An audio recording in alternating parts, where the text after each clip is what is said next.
Properties के बारे में पढ़ेंगे। ठीक है, इनकी प्रॉपर्टीज के बारे में पढ़ेंगे और उसके बाद हम कुछ प्रूफ्स करेंगे। प्रूफ इस चैप्टर के अंदर प्रूफ है, लाइन एंड एंगल की प्रॉपर्टीज है, लाइन और एंगल के टाइप है, ठीक है, पॉइंट्स है और लाइंस के बारे में है। बस ये सब कुछ है इस पूरे चैप्टर के अंदर। अगर आप लोगों ने ये अच्छे से कर लिया तो आप अगले चैप्टर जो 4 चैप्टर है वो बहुत अच्छे से कर पाएंगे। तो ये उनका बेसिक है। तो आप लोग इससे मैं उम्मीद करता हूँ कि आप लोग ये चैप्टर अच्छे से सीखेंगे। ठीक है, और अगर आप लोगों को इसमें कुछ भी डाउट आए, इस चैप्टर के अंदर कुछ भी समझ में ना आए, क्योंकि ये जियोमेट्री का पार्ट है, इसमें बच्चा बहुत जल्दी भूलता है। क्योंकि ये चैप्टर जो भी जियोमेट्री के 5 चैप्टर है ये आपके प्रैक्टिस मांगेंगे। क्या मांगेंगे? प्रैक्टिस। आपको कम से कम 10 टाइम्स इस चैप्टर की प्रैक्टिस करनी होगी, या फिर कह सकते हैं 10 टाइम प्लस। इससे ज्यादा बार आपको इसकी प्रैक्टिस करनी होगी, तभी आप इन चैप्टर्स को याद कर पाएंगे। वैसे मैथ्स कभी याद नहीं होता, याद करने से मतलब है कि आप अपने माइंड में इसको बिठा पाएंगे। तो मैं आपसे उम्मीद करता हूँ कि आप ये चैप्टर नंबर 6 अच्छे से सीखेंगे। तो आज हम इसकी 6.1 एक्सरसाइज का इंट्रोडक्शन इसी के अंदर करेंगे, जिसमें हम बेसिक्स पढ़ेंगे कि पॉइंट क्या होते हैं, लाइन क्या होते हैं, इसकी टाइप क्या होती है, एंगल क्या होते हैं, उसके टाइप क्या होते हैं। फिर हम कुछ एंगल्स और पढ़ेंगे, ठीक है, जो कि हम एक्सरसाइज 6.1 में प्रूफ करेंगे। ठीक है, जो क्वेश्चंस आएंगे एक्सरसाइज 6.1 में उनको हम प्रूफ करेंगे और उनको सोल्व करेंगे इस सब थ्योरी के वजह से। तो देखो, सबसे पहले मैं इस चैप्टर के अंदर जो सबसे पहला टॉपिक ला रहा हूँ वो क्या होता है? पॉइंट होता है। क्या होता है? पॉइंट होता है। सबसे पहला आता है पॉइंट। पॉइंट की डेफिनेशन, इसको हम रिप्रेजेंट किससे करते हैं? डॉट से। किससे? डॉट से। आखिरकार इस पॉइंट का हमारी लाइफ में क्या यूसेज है, इस मैथमेटिक के अंदर इस पॉइंट का क्या यूसेज है, मैं आपको एक फिगर ड्रॉ करके बताता हूँ। मैंने यहाँ पर एक बॉक्स बनाया, ठीक है, मैंने ये बॉक्स बना दिया। तो आप सबसे पहले ये बताओ कि जब आपने सबसे पहले बॉक्स बनाया, तो जब आपने सबसे पहली बार नीडल रखी थी अपने पेन की या फिर पेंसिल की, तो सबसे पहले क्या बना होगा? जाहिर सी बात है, सबसे पहले क्या बना होगा? पॉइंट बना होगा। क्योंकि देखो, मैं यहाँ पर पेंसिल की निप रखता हूँ, एक लाइन खींचता हूँ। ये मैंने यहाँ पर पेंसिल की निप रख दी या फिर पेन की निप रख दी, मैं यहाँ से लाइन खींचता हूँ, लेकिन मैंने अभी तक लाइन खींची नहीं। लेकिन लाइन खींचने से पहले मैंने लाइन खींची नहीं, मेरा मन करता है कि मैं लाइन नहीं खींचूंगा, जूलॉजी, मैं अब लाइन नहीं खींचता। ठीक है, मेरा मन था कि मैं पॉइंट यहाँ पर पेन की निप को रख करके एक लाइन खींचूंगा, लेकिन मैंने लाइन नहीं खींची। बट फिर भी मैंने लाइन नहीं खींची, उसके बाद भी एक स्मॉल फिगर जो कि नेग्लिजिबल फिगर है, ठीक है, ये स्मॉल चीज, ये देखो, ये क्या बनी हमारी? पॉइंट बनी। ये क्या फिगर बनी हमारी? पॉइंट, जो कि एक फिगर तो नहीं है, एक नेग्लिजिबल फिगर। ठीक है, जिसकी ना तो कोई लेंथ है, जिसकी ना ही कोई विड्थ है, जिसकी ना ही कोई डायमेंशन है। ठीक है, जिसकी ना तो कोई डायमेंशन है, जिसकी लेंथ है, ना जिसकी विड्थ है, वो एक फिगर बनी। ठीक है, तो इस ही डायमेंशन को क्या कहेंगे हम? क्या कहेंगे? पॉइंट कहेंगे। ये एक डायमेंशन तो है, ये एक डायमेंशन तो है, बट लेकिन ये ना तो ये लीनियर डायमेंशन है, ना ये आपकी 2D डायमेंशन है, ठीक है, ना आपकी 3D डायमेंशन है। बस एक डायमेंशन, एक स्मॉल डायमेंशन, जिसकी एक नेग्लिजिबल, मतलब जिसकी नेग्लिजिबल साइज है, उसको क्या कहते हैं? हम पॉइंट कहते हैं। तो देखो, जब मैं यहाँ पर कोई भी फिगर बनाता हूँ, जैसे मैंने यहाँ पर एक सर्किल बनाई, सर्किल बनाते समय जब मैं पहली बार सर्किल बनाने जा रहा था, जैसे मैंने पेन की निप इस पे रखी, तो सर्किल बनने से पहले क्या बना होगा? एक पॉइंट बना होगा। क्या बना होगा? एक पॉइंट बना होगा। ये क्या बना? ये पॉइंट बना। ठीक है, तो इसलिए हम पॉइंट की डेफिनेशन को क्या कह सकते हैं कि point is the beginning of the any shape. किसी भी शेप की बिगनिंग को ही हम क्या कहते हैं? पॉइंट कहते हैं। क्यों? क्योंकि अगर पॉइंट ही नहीं होगा तो शेप आप कैसे बना पाएंगे? क्योंकि देखो, मैंने कहा मैं आप सर्किल बनाओ, जो सर्किल बना दिया, आप कहोगे हमने तो एकदम सर्किल बना दिया, यहाँ तो पॉइंट है ही नहीं। लेकिन ऐसा नहीं है, यहाँ पर पॉइंट है। ठीक है, इस पूरे फिगर के ऊपर पॉइंट है, बहुत सारे पॉइंट है। तो यहाँ पर सबसे पहला पॉइंट बना होगा, उससे ही ये क्या बने? फिगर बने। क्योंकि यहाँ पर पॉइंट बना, फिर इसके जड़ में एक और पॉइंट, इसकी जड़ में एक और पॉइंट, इसकी जड़ में एक और पॉइंट, एक और पॉइंट। ठीक है, ऐसे पॉइंट बनते बनते बनते क्या बन गई? एक फिगर बन गई। क्या बन गई? एक सॉलिड फिगर बन गई। तो यानी कि फिगर को बनने के लिए किसकी जरूरत पड़ती है? पॉइंट की जरूरत पड़ती है। और हमने इस लोकेशन से फिगर बनाई। ठीक है, हमने इस लोकेशन से क्या बनाई, फिगर बनाई। तो यहाँ पर बिगिनिंग तो है शेप की, कि पॉइंट क्या है, the beginning of the any shape, any kind of shape. अगर हम कोई भी शेप या फिर कोई भी फिगर बनाना चाहते हैं तो हमें पॉइंट की नीड पड़ेगी। तो वही जिसकी ना तो कोई डायमेंशन हो, ना किसकी लेंथ हो, ना जिसकी विड्थ हो, ऐसे डायमेंशन को हम क्या कहते हैं, पॉइंट कहते हैं। ठीक है, उसके हम नेग्लिजिबल डायमेंशन कह सकते हैं। ठीक है, लेकिन फिर भी हम उसको डायमेंशन कहेंगे, या फिर कोई नेग्लिजिबल फिगर कहेंगे जिसकी कोई भी लेंथ और विड्थ डायमेंशन नहीं है। तो हम यहाँ से क्या कह सकते हैं कि जो पॉइंट है, पॉइंट क्या बताता है, लोकेशन बताता है। ठीक है, लोकेशन बताता है किसी भी स्पेस में। हम यहाँ पर ये भी कह सकते हैं, क्यों, क्योंकि हमने यहाँ पर फिगर बनाई। जब हम फिगर बनाते हैं तो हम सबसे पहले पॉइंट बनता है, तो हम किसी पर्टिकुलर लोकेशन से ही तो हम किसी पर्टिकुलर लोकेशन से ही तो फिगर बनाते हैं। हमने यहाँ पर पॉइंट रख दिया। ठीक है, ये क्या है, ये एक लोकेशन है। ये क्या है, एक लोकेशन है, पेज पर एक जगह है। इस पूरे पेज पर एक जगह, एक लोकेशन है जहां से हम फिगर बना रहे हैं। तो ये एक लोकेशन को भी डिफाइन करता है किसी भी ऑब्जेक्ट की। ठीक है, सर्किल क्या है, ऑब्जेक्ट। तो हमने इस पोजीशन पर क्या बनाया, सर्किल बनाया, और किसकी मदद से बनाया, पॉइंट की। तो यानी कि हर हर फिगर के ऊपर क्या पाई जाएंगे, पॉइंट, क्योंकि पॉइंट का कॉम्बिनेशन क्या होती है, फिगर होती है। ठीक है, यहाँ से हमें ये बात पता चली। और पॉइंट क्या है, the beginning of the shape. तो अगर आपसे कोई भी पॉइंट बोले बोले कि पॉइंट क्या है, point is the beginning of the any shape and all the combination of the point led to the any figure. यानी कि कोई भी फिगर अगर बनती है तो वो पॉइंट की कॉम्बिनेशन से बनते हैं, क्योंकि एवरी फिगर के ऊपर पॉइंट पाए जाते हैं। ठीक है, तो यहाँ पर ये पॉइंट की बेसिक डेफिनेशन थी। अब यहाँ पर देखो, पॉइंट के बारे में मैं आपको कुछ आगे भी बताऊंगा। ठीक है, वैसे मैं आपको यहाँ पर बता ही चुका हूँ, लेकिन फिर भी आपको आगे बता दूंगा। अब हम बात करते हैं लाइन्स। लाइन क्या होती है, मैं लाइन ड्रॉ करता हूँ, मैंने यहाँ पर लाइन ड्रॉ करी, लेकिन लाइन को ड्रॉ करने से पहले यहाँ पर क्या बनाऊंगा, एक पॉइंट बनाऊंगा। क्योंकि लाइन क्या है, लाइन भी तो एक फिगर है, एक लीनियर फिगर है, एक लीनियर फिगर जो कि क्लोज भी नहीं है। तो मतलब पॉइंट्स का कॉम्बिनेशन ही क्या कहलाता है, हमारी लाइन कहलाता है। Points combination combination led to formation of line. आप कहोगे, आप तो कहते हैं कि फिगर बनती है। हाँ, तो लाइन एक फिगर ही तो है, एक लीनियर फिगर ही तो है लाइन हमारी। ठीक है, तो इसमें कोई कंफ्यूजन की बात नहीं है। तो इसके ऊपर हमें बहुत सारे पॉइंट देखने को मिलेंगे, इसके ऊपर हमें बहुत सारे पॉइंट देखने को मिलते हैं। ये बात आप ध्यान रखना। ठीक है, अब देखो, यहाँ पर ये जो पॉइंट है, लीनियर एक ही डायरेक्शन में ये पॉइंट है। एक लाइन के ऊपर इतने सारे पॉइंट लाई करे, वो भी एक ही डायरेक्शन में, इस डायरेक्शन में, तो हम ऐसे पॉइंट को बोलते हैं कोलिनियर पॉइंट। जो एक लाइन के ऊपर क्या करे, लाई करे, कोलिनियर पॉइंट। और एक ही डायरेक्शन में क्या करे, लाइन करे, सभी इसी डायरेक्शन में है। ऐसा नहीं है कि एक कोई इस डायरेक्शन में है, कोई इस डायरेक्शन में है, कोई इस डायरेक्शन में है। जैसे ये देखो, ये क्या बन गया, एक ट्रायंगल बन गया, इनसे बनता हुआ। तो इसकी डायरेक्शन इस तरफ है, इसकी डायरेक्शन इस तरफ है, इसकी डायरेक्शन इस तरफ है। ठीक है, तो मतलब इनकी अलग अलग डायरेक्शन में है। ये इस डायरेक्शन में है, ये भी इस डायरेक्शन में है, और ये इस डायरेक्शन में है। मतलब कुछ पता ही नहीं चल रहा कि तीनों किस किस डायरेक्शन में है। या तो हम इसको इस तरफ कह लो, इसको इस तरफ कह लो, हमें यहाँ पर पता ही नहीं चल रहा। ठीक है, कि ये इसके डायरेक्शन में है, ये इसके डायरेक्शन में है, ये तीनों एक दूसरे के डायरेक्शन में क्या है। लेकिन यहाँ पर हमें पता चल रहा है कि ये यहाँ पर कोलिनियर पॉइंट है, जो कि एक लाइन पे लाई कर रहे हैं और एक ही डायरेक्शन में है, जो कि एक साथ बहुत सारे पॉइंट आ रहे हैं। ऐसे पॉइंट को हम बोलते हैं कोलिनियर पॉइंट। ठीक है, इससे हम केवल एक सिंगल लाइन ही जनरेट कर सकते हैं। अगर हम कोई भी फिगर को ड्रॉ करना चाहते हैं, उसके लिए हम नॉन कोलिनियर पॉइंट की जरूरत पड़ेगी। नॉन कोलिनियर पॉइंट, ये जो फिगर है नॉन कोलिनियर पॉइंट है, जिन जो कि अलग अलग डायरेक्शन में होते हैं। ऐसे ऐसे ऐसे ऐसे करके, ऐसे ही क्या है आपकी, अलग अलग डायरेक्शन में है, तो हमारी नॉन कोलिनियर पॉइंट है। ये फिगर बनी नॉन कोलिनियर पॉइंट से। ठीक है, इनको बोलते हैं नॉन कोलिनियर पॉइंट्स। घबराने वाली कोई बात है नहीं, आपको नेक्स्ट पेज पर समझाता हूँ। यहाँ पर हमने नॉन कोलिनियर पॉइंट्स के बारे में बातचीत की, कि जो कोलिनियर पॉइंट्स होते हैं, ठीक है, कोलिनियर पॉइंट्स वो कैसे होते हैं, जो एक ही डायरेक्शन में लाई करते हो, लाई इन वन डायरेक्शन।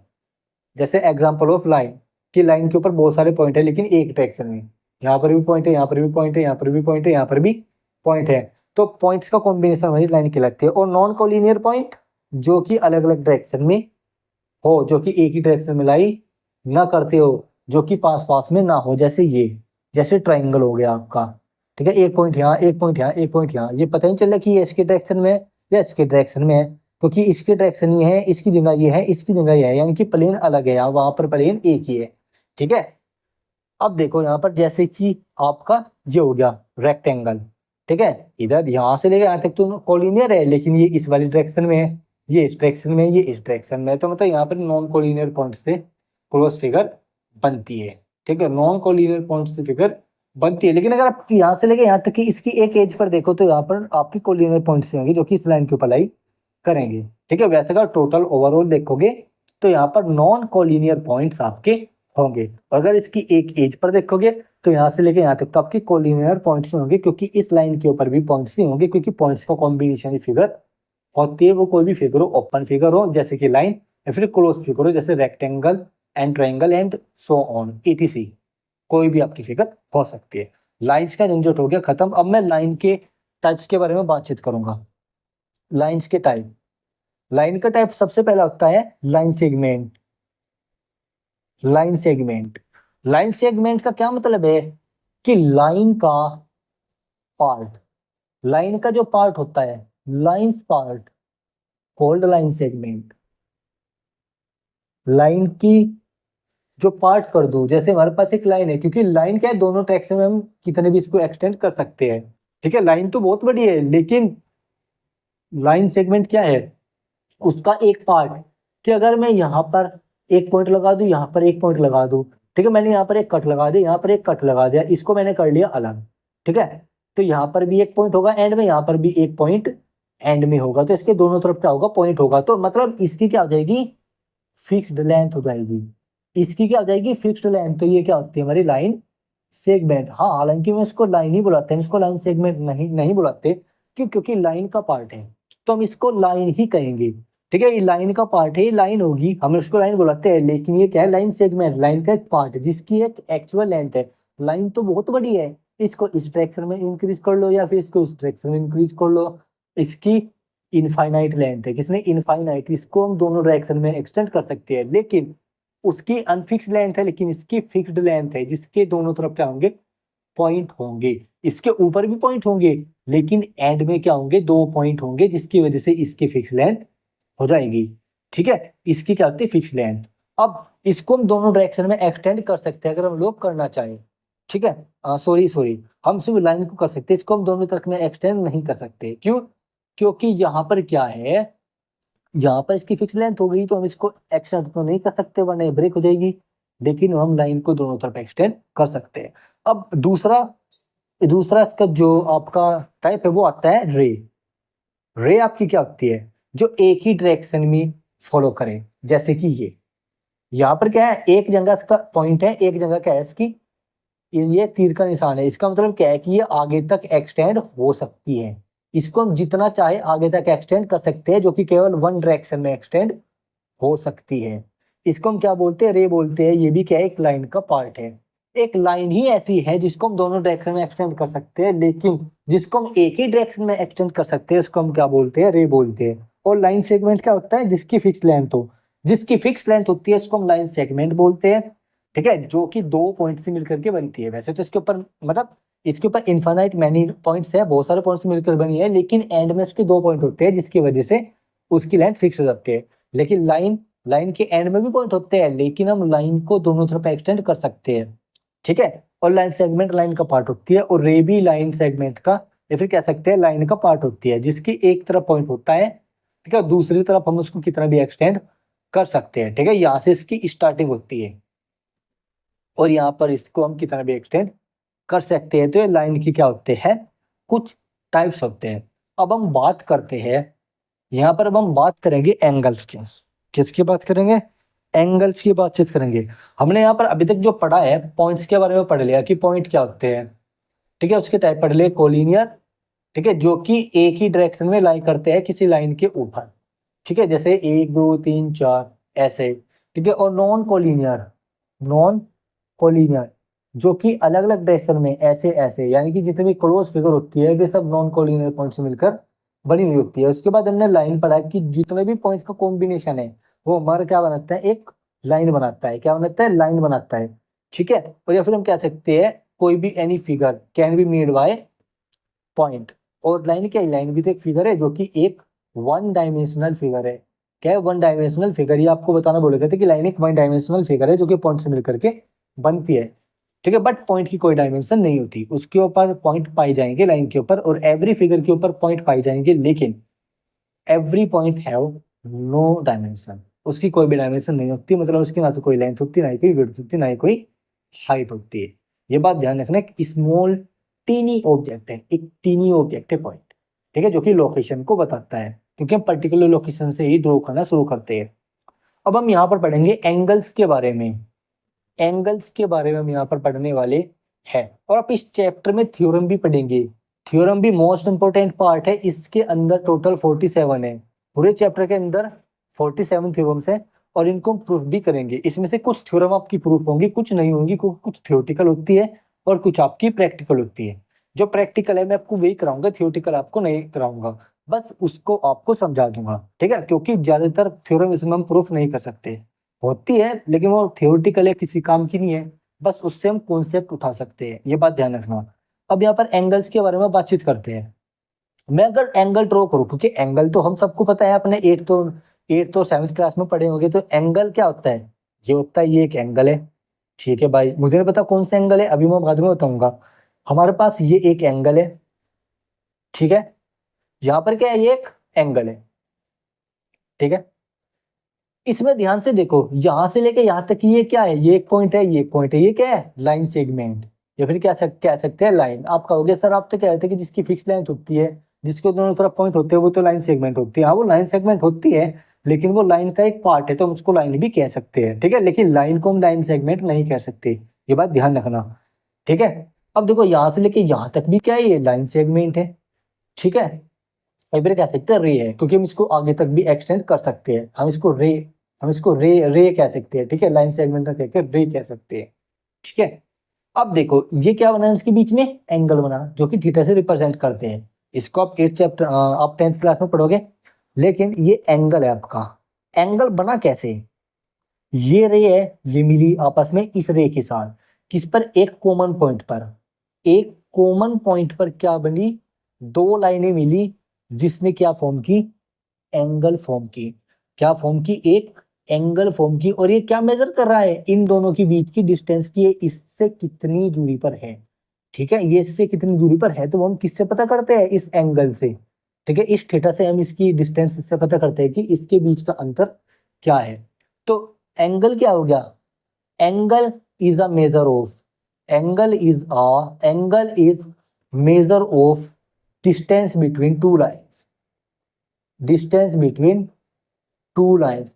दो लाइन्स है हमारे पास, ठीक है, जो कि two lines join by common point, common point cold vertex, cold vertex. इसने क्या कहा है कि angle is the measure of distance between two line, दो लाइन के बीच की डिस्टेंस, जो कि किससे जुड़ी है? कॉमन पॉइंट से। इस कॉमन पॉइंट से ज्वाइन हो, ये बात भी ध्यान रखना, क्योंकि दो लाइन तो ये भी, इसके बीच की डिस्टेंस क्या यहाँ पे एंगल बनाया? नहीं, जो एक कॉमन वर्टेक्स से कोई कॉमन पॉइंट से जुड़ी हुई हो, उनके बारे में बात करो, वरना डिस्टेंस तो इनके बीच की भी है, तो इस कॉमन पॉइंट से जुड़ी हुई है।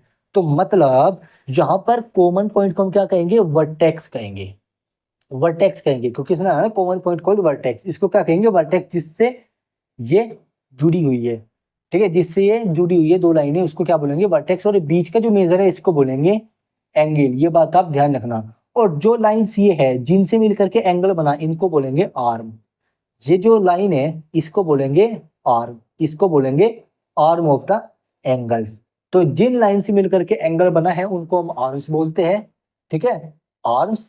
और जिस पॉइंट से वे कनेक्टेड है, जिस कॉमन पॉइंट से वे कनेक्टेड है, उसको हम क्या बोलते हैं? वर्टेक्स बोलते हैं। तो ठीक है, angle is the major of the distance between two lines joined by the common point. Common point से जो लाइन एक दूसरे से ज्वाइन है, उसको हम क्या बोलते हैं? वर्टेक्स बोलते हैं, ठीक है। तो नेक्स्ट पेज पर आपको अब इसके टाइप के बारे में बताता हूँ कि यहाँ पर एंगल कितने टाइप्स के होते हैं। उसके बाद हम फिर कुछ चीजों पर बात करेंगे, ठीक है। बात करता हूँ types of angle, types of angles.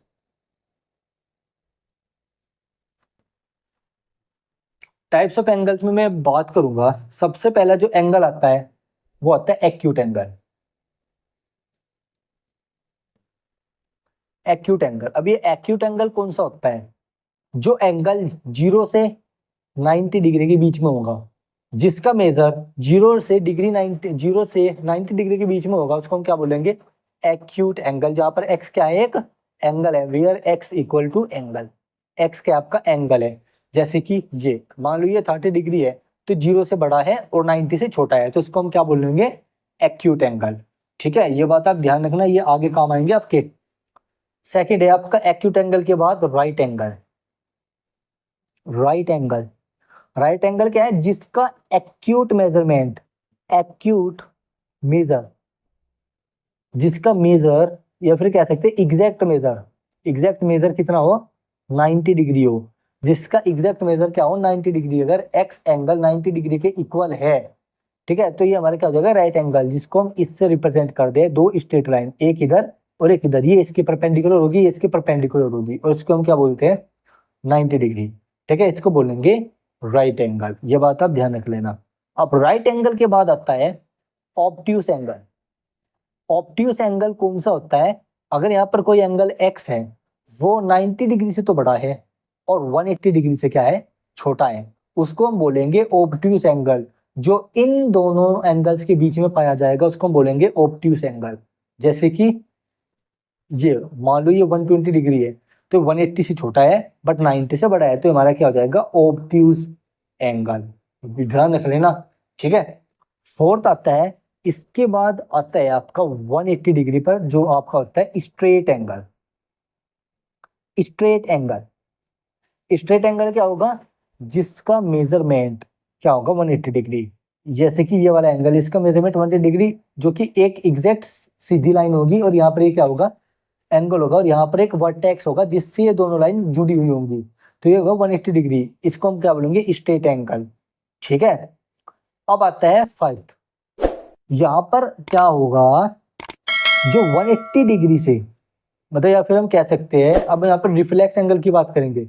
Reflex angle, reflex angle कौन से होते हैं? जिनका मेजरमेंट, अगर एंगल कोई x है, वो अगर 180 डिग्री से बड़ा है और 360 डिग्री से छोटा है, 360 डिग्री से छोटा है, तो हम उसको बोलेंगे रिफ्लेक्स एंगल। रिफ्लेक्स एंगल क्यों? क्योंकि उसका मेजरमेंट इन दोनों एंगल के बीच में आएगा। इसका एग्जांपल हो जाएगा ये। अब आप कहोगे सर ये तो अपने एक्यूट एंगल बना, नहीं, मैं इस एंगल की तो बात ही नहीं कर रहा हूं, मैं बात कर रहा हूं इससे ऑपोजिट एंगल की। ये जो एंगल है ये कहलाएगा रिफ्लेक्स एंगल। इसका मेजरमेंट हमेशा 180 डिग्री से ऊपर होगा और 360 से नीचे होगा।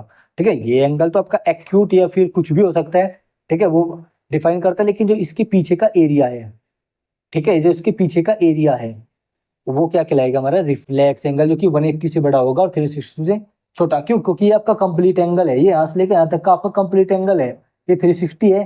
अगर मैं इसमें से एक्यूट एंगल माइनस कर दूं, तो आपका ये 180 से छोटा और 180 से बड़ा और 360 से छोटा ही बैठेगा। ठीक है, एंगल तो रिफ्लेक्स एंगल आपका ये होता है। छठा आता है लास्ट कंप्लीट एंगल, जो कि मैंने आपको यहाँ पर समझाया। कंप्लीट एंगल जो कि 360 डिग्री का होता है, जैसे कि हमारी घड़ी। ये हो गया आपका कंप्लीट एंगल, ये आपका हो जाएगा कंप्लीट एंगल, जो कि 360 डिग्री का होगा। एग्जैक्ट मेजर 360 डिग्री का होगा। इसको हम क्या बोलेंगे? Complete angle. कंप्लीट एंगल तो मैं आपको दोबारा से बता देता हूं कि पहला एक्यूट एंगल किसको बोलेंगे? जिसका मेजरमेंट 90 डिग्री से छोटा और 0 डिग्री से बड़ा हो, उसको हम एक्यूट एंगल बोलेंगे। राइट एंगल जिसका एग्जैक्ट मेजरमेंट ही 90 डिग्री हो, जो कि स्ट्रेट लाइन, हम इसको एस से डिनोट करते हैं, स्ट्रेट लाइन, इधर स्ट्रेट लाइन, ये बीच में 90 डिग्री। ऑब्ट्यूज एंगल जिसका मेजरमेंट 180 से छोटा और 90 से बड़ा हो। एंड स्ट्रेट एंगल कौन सा? जो कि 180 डिग्री की एग्जैक्ट हो, उसको हम ऐसे रिप्रेजेंट करते हैं। ठीक है, रिफ्लेक्स एंगल जो कि 180 डिग्री से बड़ा और 360 डिग्री से छोटा एंगल हो, और उसको हम क्या बोलेंगे? रिफ्लेक्स एंगल हो। और उसके बाद आता है आपका कंप्लीट एंगल, जो कि 360 का हो कंप्लीट, इसको हम ऐसे रिप्रेजेंट करते हैं। तो यहाँ पर हमने टाइप्स ऑफ एंगल पढ़ लिए हैं। ठीक है, हमने यहाँ पर क्या पढ़ लिए? टाइप्स ऑफ एंगल को पढ़ लिए हैं। अब हम इसके बाद कुछ और एंगल्स की बात करेंगे, जो कि हमें यहाँ पर बहुत काम आने वाले हैं। और भी टाइप से एंगल के मतलब, ठीक है, लेकिन यहाँ पर मैंने आपको इंपॉर्टेंट बताई है। ठीक है, जो आपने अभी तक 7th क्लास तक पढ़े थे वो मैंने आपको रिवाइज करवा दिए। अब मैं यहाँ पर आपको कुछ एंगल्स के बारे में बताना चाहता हूँ। देखो सबसे पहला जो एंगल है, अभी इसके और टाइप्स है, हमने वो पहले पढ़ लिए, अब हम यहाँ से न्यू टाइप पढ़ेंगे। सबसे पहला जो एंगल है वो कौन सा है आपका? Vertical opposite angle. Vertical opposite angle, ठीक है, ये देखो। ये फिर नहीं, ये तो आपका नेक्स्ट वीडियो में है, ठीक है। चलो मैं आपको यहाँ पर भी इसका ओवरव्यू दे दूंगा। तो मैं आपको अभी पढ़ा रहा हूँ। इसके बाद आपका आएगा adjacent angle. Adjacent angle, adjacent angle, ठीक है। ये देखो यहाँ पर अब ये जो एडजेसेंट एंगल है ये कौन से एंगल होते हैं बताओ भाई? Adjacent angle. अब यहाँ पर देखो मैंने यहाँ पर एक एंगल बनाया, ये, ठीक है, ये बना दिया मैंने 90 डिग्री, ठीक है। अब मैंने चाहा कि मैं इस वर्टेक्स से एक होल लाइन को ड्रॉ करना चाहूँ, तो मैंने यहाँ से एक और रे को निकाल दिया। तो इस रेस के निकलने के बाद ये जो दो एंगल बने, और ये जो दो एंगल बने, इसको ए लेट कर लूँ या फिर इसको बी लेट कर लूँ, तो जो एंगल ए एंगल बी है, ठीक है, ये क्या है हमारे एडजेसेंट एंगल, जिनका एक कॉमन वर्टेक्स होता है। जिनका क्या है? कॉमन वर्टेक्स हो। क्या हो? Common vertex. वे क्या कहलाएंगे? एडजेसेंट एंगल, जिसमें दो से ज्यादा एंगल हो। आप कहोगे यहाँ तो ये दो ही, आप यहाँ तो दो ही एंगल है, ठीक है। नहीं सॉरी, जिसमें आपके एक से ज्यादा एंगल हो। यहाँ पर आपका एक एंगल ये रहा, एक एंगल आपका ये रहा, ठीक है। जैसे बी है, जब आपका ये सी है, ये डी है, ये ई है, ठीक है, ओ है, E O C, and angle C O D. ये जो आपका एंगल है ये क्या है? आपके मिले मिले हुए हैं। क्यों? क्योंकि ये कॉमन वर्टेक्स से जन्मे हुए हैं।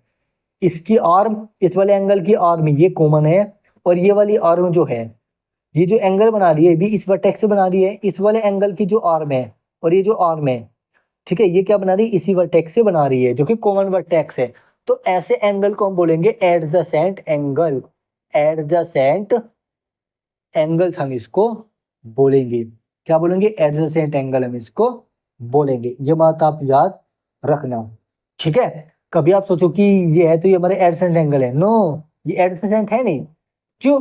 क्योंकि ये तो अकेला एक अपना में खुद ही एक एंगल है, ये तो सिंगल एंगल है। यहाँ से हम कैसे बताएंगे ये एडजेसेंट है? इसके साथ एक से ज्यादा एंगल होने बहुत जरूरी है। अब देखो यहाँ पर थर्ड, थर्ड में बात करता हूँ आपका कॉम्प्लीमेंट्री एंगल्स की। कॉम्प्लीमेंट्री एंगल्स, कॉम्प्लीमेंट्री एंगल्स कौन से होते हैं?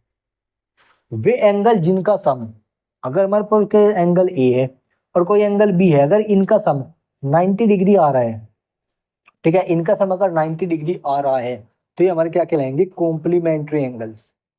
क्या कहलाएंगे? Complementary angles. ये बात आप ध्यान रखना, ठीक है। अगर अब हम बात करते हैं सप्लीमेंट्री एंगल्स के बारे में। सप्लीमेंट्री एंगल्स, अगर वो सप्लीमेंट्री एंगल्स हो तो जिन एंगल्स का सम किसके इक्वल हो? 180 डिग्री के, जिन एंगल्स के सम 180 डिग्री के इक्वल हो उनको हम बोलेंगे सप्लीमेंट्री एंगल्स। क्या बोलेंगे? Supplementary angles. तो इसमें बच्चा बहुत ज्यादा कंफ्यूजन होता है, इसको हम कॉम्प्लीमेंट्री एंगल्स बोलते हैं, और इसको हम बोलते हैं सप्लीमेंट्री एंगल जिनका सम क्या होता है? 180 डिग्री होता है। अब मैं आपको एडजेसेंट एंगल से एक चीज और बता दूं, जिन एडजेसेंट एंगल का सम, यहां पर मैं आपको लिख देता हूं, the adjacent angle, the adjacent angle have sum, have sum 180 degree called linear pair, linear pair for two, otherwise called, otherwise called linear pair angles, linear pair angles। अब देखो यहाँ पर मैंने यहाँ पर क्या कहा, जो एडजेसेंट एंगल होते हैं। अब एडजेसेंट एंगल कौन से होंगे? एक से ज्यादा होंगे, लेकिन कॉमन वर्टेक्स से निकले हुए होंगे। अगर उनका सम 180 डिग्री है, ठीक है, तो हम उसको क्या कहेंगे? Linear pair. अगर हमारे पास केवल दो एंगल हुए तो, अगर लीनियर, अगर एडजेसेंट एंगल में केवल दो ही एंगल है, ठीक है, तो हमारा क्या कहेंगे? इसको लीनियर पेयर। अगर उससे ज्यादा एंगल्स का सम 180 डिग्री हुआ है एडजेसेंट एंगल्स का, तो हम उसको क्या कहेंगे? Linear pair angles.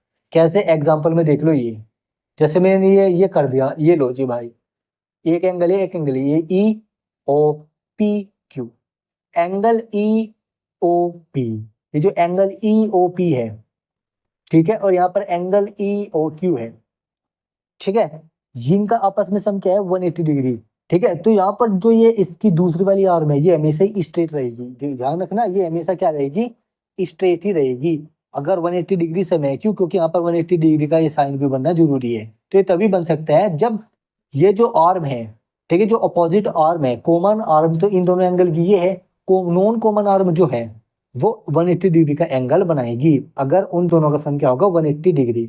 तो यहाँ पर इनको क्या कहेंगे, लीनियर पेयर, लीनियर पेयर, ठीक है। क्यों, क्योंकि यहाँ पर केवल दो ही एंगल है, एक एंगल ये, एक एंगल ये। अगर यहाँ पर मैनी मैनी एंगल्स रखते हैं, जैसे ये एक एंगल, ये एक, ये एक, ये एक एंगल, तो आपका ये हो गया, एक ये हो गया, एक ये, एक ये, ठीक है। यहाँ पर E O P Q R S, ठीक है। यहाँ पर इस वाले एंगल का, इस वाले एंगल का, इस वाले एंगल का, इस वाले एंगल का सम टोटल बना के क्या बन रहा है 180 डिग्री, ठीक है। तो ये सप्लीमेंट्री एंगल तो है ही, तो हम इसको क्या बोलेंगे, linear pair angles, linear pair angles, इसके सामने एंगल्स और लगा देंगे, हम इसको शॉर्ट फॉर्म में एलपीए भी कहेंगे, और हम इसको शॉर्ट फॉर्म में एलपी कहेंगे, ये बात आप ध्यान रखना। तो एडजेसेंट एंगल में ये बहुत इंपॉर्टेंट भूमिका निभाते हैं, ठीक है। तो हमने यहाँ पर अभी नॉन कोलिनियर कोलिनियर पॉइंट्स के बारे में बात की है, फिर लाइन के बारे में बात की है, इसके ऊपर लाइन के ऊपर पॉइंट लाई करते हैं जो कि इनफाइनाइट होते हैं, ठीक है, ये मैं आपको बता दूं, क्योंकि लाइन के ऊपर इनफाइनाइट पॉइंट लाई करते हैं, ठीक है। और उसके बाद मैंने आपको बताया एंगल्स क्या होते हैं, एंगल होता है as a measure of the distance between the two lines joined by the common point called the vertex. उस कॉमन पॉइंट को हम वर्टेक्स बोलेंगे जिस कॉमन पॉइंट से दो लाइनें जुड़ी हुई होंगी, और इनके बीच की जो डिस्टेंस होगी उसको मेजरमेंट क्या कहलाएगा, एंगल कहलाएगा, जो कि मैंने आपको पिछले पेज पर समझाया है, ठीक है। उसके बाद मैंने कुछ टाइप्स पढ़े कि एक्यूट एंगल के बारे में पढ़ा, जो कि 0 डिग्री से लेकर के 90 डिग्री के बीच में जो भी एंगल लाई करेगा वो हमारा एक्यूट एंगल कहलाएगा, जो एग्जैक्ट 90 डिग्री का होगा वो राइट एंगल कहलाएगा, जो 90 डिग्री से लेकर के 180 डिग्री के बीच में लाई करेगा वो हमारा ऑब्टूस एंगल कहलाएगा, और जो 180 डिग्री का होगा एग्जैक्ट वो स्ट्रेट एंगल कहलाएगा, जो कि ये है, ठीक है। और जो हमारा 180 डिग्री से लेकर के 360 के बीच में लाई करेगा वो हमारा रिफ्लेक्स एंगल कहलाएगा, और जो एग्जैक्ट 360 डिग्री का होगा वो हमारा कंप्लीट एंगल कहलाएगा। उसके बाद हम यहाँ पर कुछ एंगल और पढ़ रहे हैं, जिसका वर्टिकल अपोजिट एंगल, इसको मैं अभी बताऊंगा, ठीक है। एडजेसेंट एंगल मैंने आपको बता दिया, कॉम्प्लीमेंट्री एंगल मैंने आपको बता दिए कि जिनका सम 90 डिग्री हो वो कॉम्प्लीमेंट्री एंगल्स होते हैं, और जिन एंगल्स का सम 180 डिग्री हो वे सप्लीमेंट्री एंगल होते हैं। और ऐसे एडजेसेंट एंगल जिनका सम 180 डिग्री हो, अगर उसमें दो एंगल इन्वॉल्व हो, कि दो एंगल का सम 180 डिग्री है, तो ये लीनियर पेयर कहलाएंगे, अगर वो एंगल एडजेसेंट है तो। ये एंगल एडजेसेंट है, पास पास है, जो कि कॉमन वर्टेक्स से जन्मे हुए हैं, ठीक है। एक एंगल ये इस वर्टेक्स से, एक एंगल ये इस वर्टेक्स है, और एडजेसेंट एंगल है, लेकिन इनका सम क्या है 180 डिग्री, और एंगल्स की संख्या कितनी है, दो, तो हम इनको बोलेंगे लीनियर पेयर। अगर दो से ज्यादा एंगल लीनियर पेयर बनाते हैं तो हम इसको लीनियर पेयर एंगल्स बोलेंगे। लीनियर पेयर एंगल्स को हम एलपीए से डिनोट करेंगे, और लीनियर पेयर को हम एलपी से डिनोट करेंगे, ये बात मैं आपको बता दूं, ठीक है। अब हम यहाँ पर वर्टिकल ऑपोजिट एंगल के बारे में पढ़ेंगे, ठीक है। उसके बाद हम पढ़ेंगे लीनियर पेयर, तो मैं आपको बता चुका हूँ, वर्टिकल ऑपोजिट एंगल के बारे में हम अब पढ़ेंगे कि वर्टिकल ऑपोजिट एंगल होते क्या है, ठीक है। उसके बाद मैं आपको बताऊंगा कि हम एंगल्स को लिखते कैसे हैं, ठीक है, और हम एंगल्स को लिखते मतलब एंगल्स को लिखने का तरीका क्या है, हम कैसे कैसे उसमें चेंज कर सकते हैं।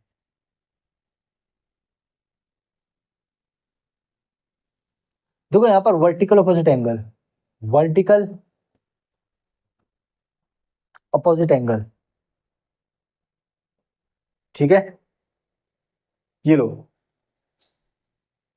अब देखो यहाँ पर वर्टिकल अपोजिट एंगल में क्या कहेंगे हम, कि अगर हमारे पास ये दो लाइन है इंटरसेक्ट कर रही है, ठीक है, ये दो लाइन क्या कर रही है, इंटरसेक्ट कर रही है, तो ये जिस पॉइंट पर इंटरसेक्ट कर रही है, क्योंकि जब अगर हम ये लाइन बना रहे हैं, ये ए बी है और ये सी डी है, ये जिस पॉइंट पर कट करती है उसको हम क्या बोलते हैं, इंटरसेक्टिंग पॉइंट। इंटरसेक्ट का मतलब कट करना, ठीक है। तो यहाँ पर दो लाइन क्या कर रही है, आपस में इंटरसेक्ट कर रही है, क्या कर रही है, इंटरसेक्ट। इसको आप अगले वीडियो के इंट्रोडक्शन में आपको बताऊंगा, एक्सरसाइज के इंट्रोडक्शन में। तो इसके अब ये जो एंगल है और इसका जो अपोजिट एंगल है, इनको हम क्या बोलेंगे, vertical opposite angle, vertical opposite angle, ठीक है, क्योंकि वो एंगल एक दूसरे के अपोजिट में, इसको हम क्या बोलेंगे, वर्टिकल अपोजिट एंगल, और ये दोनों एंगल आपस में क्या होंगे, इक्वल होंगे। और एक एंगल ये है आपका, इसको हम क्या बोलेंगे, ये भी वर्टिकल अपोजिट एंगल होंगे। अब यहाँ पर डिफरेंस क्या है कि मैंने यहाँ पर 2 बार, ठीक है, यहाँ पर मैंने 2 बार आर्क लगाया, यहाँ पर 1 बार के, देखो इसका मतलब क्या है कि जो एंगल एओडी है, ठीक है, ये वाला एंगल, एंगल एओडी, ठीक है, इक्वल है एंगल डीओबी के, ठीक है, एंगल डी, सॉरी, बीओसी के, इस वाले एंगल के, बीओसी के। अब ये एंगल तो इसके इक्वल होगा, ये एंगल इसके इक्वल नहीं हो जाएगा क्योंकि इसके अपोजिट साइड नहीं है, ये इसकी अपोजिट साइड है और ये इसकी अपोजिट साइड है, ये एंगल इसके अपोजिट साइड है, तो ये एंगल केवल इसके इक्वल होगा, ठीक है। तो angle AOC equal to angle BOD, ठीक है। तो यहाँ पर ये इसका मतलब है। हाँ, अगर मैं यहाँ पर ऐसे करता कि ये एंगल इसके इक्वल, ये एंगल इसके इक्वल, अगर यहाँ पर सेम सेम आर्क होता, एक ही आर्क होगा, तो हम तब कहते कि एओबी, ठीक है, बीओडी बीओए सीओडी आपस में इक्वल है, लेकिन ऐसा नहीं होगा। वर्टिकल ऑपोजिट एंगल में केवल इनका मतलब अलग होता है। अगर यहाँ पर कोई और एंगल होगा, उसमें 3 बार करता, ठीक है, अगर इनके अलावा कोई और एंगल भी होता, ठीक है, 2 पेयर होते, और अगर मैं यहाँ पर 3 करता, तो उसका मतलब है कि वो एंगल उसी के इक्वल है जिसके सामने मैंने इन आर्क को लगाया है। जैसे मैंने यहाँ पर इस वाले एंगल में 2 आर्क लगाए हैं, इसमें भी, तो ये इसके इक्वल है। यहाँ पर एक लगाया है तो इसके इक्वल है। अगर मैं यहाँ पर भी सिंगल सिंगल यूज करूँ, यहाँ पर भी सिंगल सिंगल यूज करूँ, तो उसका मतलब ये चारों एक दूसरे के इक्वल है। या फिर डबल डबल यूज करो, या फिर कितनी बार भी यूज करूँ, अगर मैं यहाँ पर सेम नंबर ऑफ आर्क सब में लगा रहा हूँ, तो वे चारों एंगल एक दूसरे के इक्वल है, उसका मतलब ये हो जाएगा। और अगर नहीं है, इंडिविजुअल है, जैसे एक यहाँ पर आर्क है, एक यहाँ पर आर्क है, तो ये केवल इसी के इक्वल है, और ये यहाँ पर केवल इसी के इक्वल है, ठीक है। ये बात आप ध्यान रखना। तो हम इसको बोलेंगे वर्टिकल अपोजिट एंगल, ठीक है, ये मोस्ट इंपोर्टेंट है, ये बात आप ध्यान रखना, ठीक है। अब देखो, अब मैं इसके बाद आपको बताता हूँ, वर्टिकल अपोजिट एंगल हो गया। अब मैं बताता हूँ एंगल को हम लिखते कैसे हैं। जैसे यहाँ पर ये है, यहाँ पर एक एंगल है ए ओ बी, ठीक है, एंगल ए ओ बी। यहाँ पर हम इसको कैसे लिखेंगे, एंगल का साइन ये आपका ये होता है, अगर आपने एंगल का साइन हटा दिया तो आपके लिए बहुत बड़ी दिक्कत हो जाएगी, ठीक है, उससे क्या होगा, आपके मार्क्स कट सकते हैं। हम इसको पूरा भी लिख सकते हैं, एंगल ए ओ बी, हम इसको ऐसे पुकार सकते हैं, ये जो ओ है, जो यहाँ पर वर्टेक्स के पास ये जो होगा, यहाँ पर लेटर वो हमेशा बीच में आएगा, एक बात ध्यान रख लेना, ठीक है। भले ही आप इसको आपस में इंटरचेंज कर लो, आप इसको एंगल बी ओ ए भी लिख सकते हो, बी ओ ए ओ बी कुछ ही लिख लो, लेकिन ये जो वर्टेक्स का जो लेटर है, जो यहाँ पर पॉइंट का जो नेम है, यहाँ पर इस वर्टेक्स का नेम है ओ, ये हमेशा बीच में आएगा, ठीक है। और हम इसको ऐसे भी लिख सकते हैं, एंगल ओ, एंगल ओ भी हम इसको लिख सकते हैं, और इसको भी हम एंगल ओ लिख सकते हैं, ठीक है। आप केवल आर्म के जो लास्ट वाला नेम है और इस आर्म का जो लास्ट वाला नेम है बी, आप इनको इंटरचेंज कर सकते हो, लेकिन आप इसको इंटरचेंज नहीं कर सकते। ये बीच में है तो बीच में ही रहेगा, आप बी ओ ए कह लो, ए ओ बी कह लो, चलेगा, लेकिन आप ओ ए बी नहीं कर सकते। अगर आप ओ ए बी कर दोगे तो उसका मतलब हो जाएगा ए ओ यहाँ बी यहाँ, कि ए, अब जब एंगल ए है, एंगल इनसे नहीं, बस एंगल बीच वाले से बनता है, कि एंगल ओ की बात की जा रही है, ठीक है। इससे तो हमें इसका पूरा नाम पता चलता है कि इस एंगल का पूरा नाम क्या है, क्यों, क्योंकि ओ से और भी एंगल बन सकते हैं, ठीक है, वो आपको एक्सरसाइज में पता चलेगा, ठीक है। जैसे कि मैं यहाँ पर अभी आपको बताता हूँ, तो ये रहा, ये रहा, ये रहा, A B C D E P, यहाँ पर एंगल बी है, मैंने लिख दिया यहाँ पर एंगल बी। कौन सा एंगल बी, एंगल बी तो ये भी है, एंगल बी तो ये भी है, क्यों, क्योंकि इनका वर्टेक्स सेम है ना, एंगल बी तो ये भी है, एंगल बी तो ये भी। अब यहाँ पर किस एंगल बी की बात कर रहे हैं, तो हम उसका पूरा नाम बताते हैं एंगल का, तो तब हम इन दोनों का यूज करते हैं। मैंने कहा मैं इस वाले एंगल की बात कर रहा हूँ, इस वाले एंगल बी की, तो हम यहाँ पर इसको एंगल बी नहीं लिखेंगे, वरना हम यहाँ पर कंफ्यूजन रहेगी कि इस वाले एंगल की बात कर रहा है भाई, ये फिर इस वाले एंगल की, या फिर इस वाले एंगल की, किसकी, या इसकी या इसकी, ठीक है। तो मतलब हम यहाँ पे लिखेंगे एंगल ए बी सी, तो इसलिए हम यहाँ पर एंगल को पूरा नाम देते हैं ताकि हम उसकी एग्जैक्ट पहचान बता पाए, क्योंकि इससे एग्जैक्ट पहचान नहीं होती, ठीक है। इस नेम से और भी हो सकते हैं, जैसे ये हो गया एंगल बी, सो आपका ए बी सी भी है, D B D B P भी है, ठीक है, बहुत से है, ठीक है। इसीलिए हम यहाँ पर क्या करते हैं, इसलिए हम यहाँ पर इसको इस तरीके से रिप्रेजेंट करते हैं, उस तरह से हम इसका नाम लिखते हैं, ठीक है, याद रखना। अब यहाँ पर हमने वर्टिकल अपोजिट एंगल के बारे में पढ़ लिया है, और हमने यहाँ पर किसके बारे में, एंगल को रिप्रेजेंट करना भी जान लिया है, ठीक है। अब देखो यहाँ पर मैं यहाँ पर आपको लाइंस के बारे में बताता हूँ।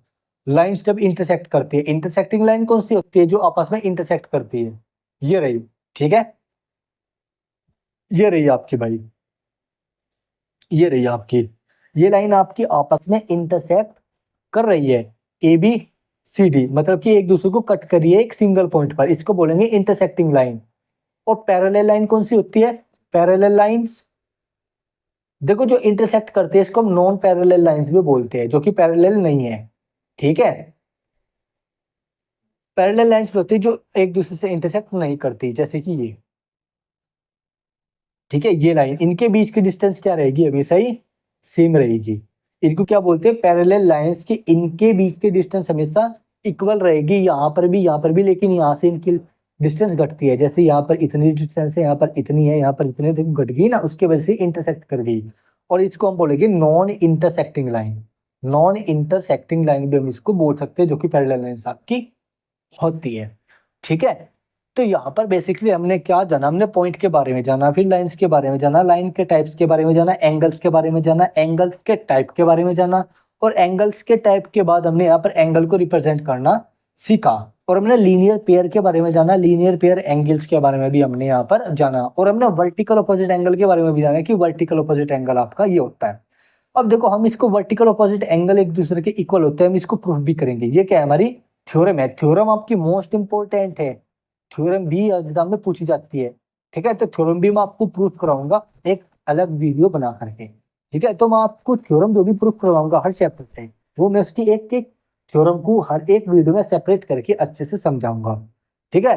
तो आई होप आप लोगों को आज का इंट्रोडक्शन समझ में आया होगा। अगर आप लोगों को इस एक्सरसाइज के इंट्रोडक्शन में कुछ भी डाउट है तो आप हमें कमेंट जरूर करना, आपको हम जरूर समझाने की कोशिश करेंगे। अगर आप लोगों को हमारी वीडियो पसंद आई हो तो हमारी वीडियो को लाइक करना, शेयर करना, और वीडियो को और चैनल को सब्सक्राइब करना, और सब्सक्राइब करते वक्त बेल आइकन को प्रेस जरूर कर देना, ताकि आपको हमारी आने वाली वीडियो का नोटिफिकेशन मिलता रहे। और आप हमारे चैनल के बारे में आसपास के स्टूडेंट्स को जरूर बताएं, 9th और 10th क्लास के स्टूडेंट्स को जरूर बताएं। भले ही आप 9th क्लास के स्टूडेंट हो, आप हमारे चैनल को ज्यादा से ज्यादा सपोर्ट करें, 10th क्लास के स्टूडेंट को भी बताएं, क्योंकि मेरा जो स्पेशली जो चैनल है वो फॉर केवल 9th और 10th क्लास के लिए ही है।